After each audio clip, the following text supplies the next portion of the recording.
کرن کرن سورج، آباد شہر کی اس مسجد کے نام جس میں لاؤڈ سپیکر نہیں ہوتا۔ آج کا مہذب و متمدن انسان ایک عجیب صورتحال سے دوچار ہے۔ اپنے آپ کو محفوظ کرنے کی کوشش نے انسان کو غیر محفوظ کر دیا ہے۔ زندگی تمام تر آسائشوں کے باوجود کرب مسلسل کا شکار ہو کر رہ گئی ہے۔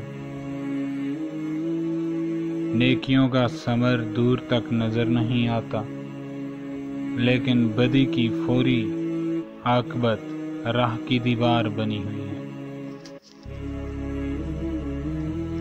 انسان اپنے علم، اپنے عمل، اپنے حالات، اپنی خواہشات، اپنی عادات، غرض یہ کہ اپنے آپ سے نجات چاہتا ہے، اپنی گرفت سے آزادی چاہتا ہے۔ بنام اندیشوں کی آندھیاں امید و آگاہی کے چراغوں کو بجھاتی جا رہی ہیں۔ آج کے انسان کی فکری صلاحیتیں منتشر ہو کر رہ گئی ہیں۔ قائدین کی بہتات نے قیادت کا فقدان پیدا کر دیا ہے۔ وحدت آدم جمعیت التفریق بن کے رہ گئی ہے۔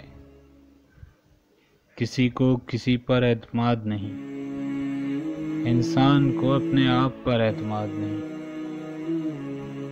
مستقبل واضح نہ ہو تو حال اپنی تمام تر آسودگیوں کے باوجود بےمعنی نظر آتا ہے۔ آج مسیحائی کا دعویٰ ایک وبا کی صورت اختیار کر چکا ہے، جبکہ ہر آدمی کے سر پر کتبہ گڑا ہوا ہے اور تعزیت کرنے والا اپنے آپ سے تعزیت کر رہا ہے۔ زندگی کے جائز ناجائز تقاضے اس حد تک بڑھ چکے ہیں کہ انسان بے بسی و بے چارگی کے عالم میں اندر سے ٹوٹ رہا ہے۔